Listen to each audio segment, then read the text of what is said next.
서맹수 TV입니다. 금일은 2023년 3월 7일 화요일 방송입니다.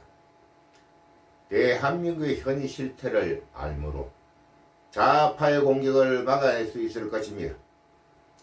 인간에게 자유의지를 주신 하나님의 기본 질서에 대항하는 세력이 사탄의 종자들 좌파들입니다. 영원한 숙적 사탄을 이길 수 있는 방법은 오직 정의와 진실된 마음으로 살아갈 때 하나님의 영광이 이 땅에 임할 것입니다. 종교를 믿지 않는 분들을 위하여 하나님의 세계를 말씀드려 이해를 구할까 합니다. 천지 만물을 창조하신 이가 하나님 여호와라 합니다. 천체의 운항을 보면 아무리 천재적인 두뇌를 가진 아인슈타인이라도 많은 별들의 힘의 역학관계를 생각해서 별들을 배치할 수 없을 것입니다. 기원전 1406년 하나님의 종 여호수아가 가나안 땅의 두 번째 성읍인 아이 성을 공격할 때 저녁 무릎 변하여 전투를 어렵게 하는 일을 피하기 위하여 하나님께 시간을 잠깐 멈춰달라고 요구한 부분이 기록되어 있습니다. 이것이 해와 달과의 차이가 되어 윤달이 형성됐다는 말씀이 기록되어 있음을 봅니다. 하나님이란 오직 한 분 창조주이시며 여호와란 홀로 계신 분이라는 뜻입니다. 하나님께서는 홀로 계신 분이며 우리들 눈에 보이지 않으시며 이 모습을 영이라 합니다. 인간을 창조하실 때에 하나님의 형상의 모습을 한 아담을 만드시고 아담의 갈비뼈를 적출하여 이벌을 만들어 기록되어 있습니다. 이 사실을 영겁의 세월을 거슬러 올라가지 않는 한 그 장면을 확인할 수 없는 것이 사실입니다. 그러나 하나님의 계심을 증거를 통하여 확인해 보겠습니다. 필자의 성령의 역사를 말함으로써 살아계신 하나님을 증명할 수 있으나 이 또한 혼자만의 경험이라 이해하는 데 개인적 도움이 되지 못할 것입니다. 그러면 우리들이 모두 알고 있는 사실을 증거하겠습니다. 2022년 3월 9일 실시한 대선을 통하여 하나님이 살아계셔서 역사하셨다는 증거를 말씀드리겠습니다.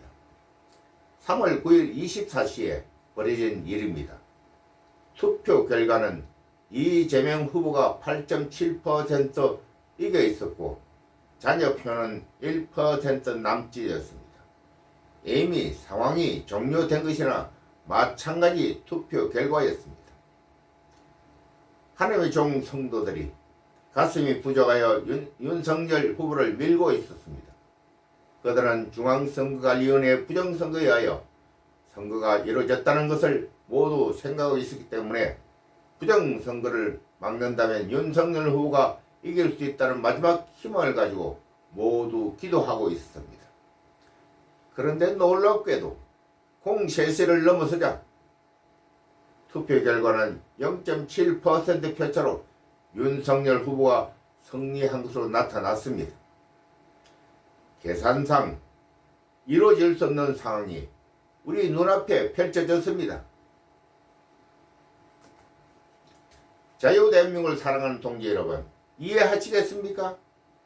투표 결과가 바꾸어진 것을 바라보면 분명 이것은 누가 그랬을까요? 하나님께서는 상황을 바꾸어 놓는 것이 아니라 부정선거를 하지 못하게 하시니 부정선거에 가담하였던 사람이 손을 놓으니 A와 B의 계획 안에서 B의 0.7% 진 것으로 언론에서 말할 수밖에 없었을 것입니다. 모든 것이 계획적이니까요. 국민 모두 공산당으로 가자고 하면 하나님도 어쩔 수 없이 바라만 볼 수밖에 없었을 것입니다. 보충적으로 증거할 수 있는 내용은 종로구 보궐선거에 국민의힘당이 25% 이겼다고 발표가 되었습니다. 그러나 대선에서 윤석열 후보가 종로구에서 7%진 것으로 나타났습니다. 두 결과가 다르게 표출될 수 없다는 점을 우리는 이해하리라 생각합니다. 이것이 부정선거를 행한 증거입니다. 윤석열 대통령은 부정선거 결과를 알고 있었으나 상황의 변화에 상황 문재인이 관여하였다고 이해하고 있는 것 같습니다. 윤석열 대통령에게 말합니다. 부정선거를 밝힘으로 좌파의 연결고리를 끊을 수 있으며 자신이 살 수 있는 기름을 알아야 할 것입니다. 아멘. 오늘은 여기까지입니다.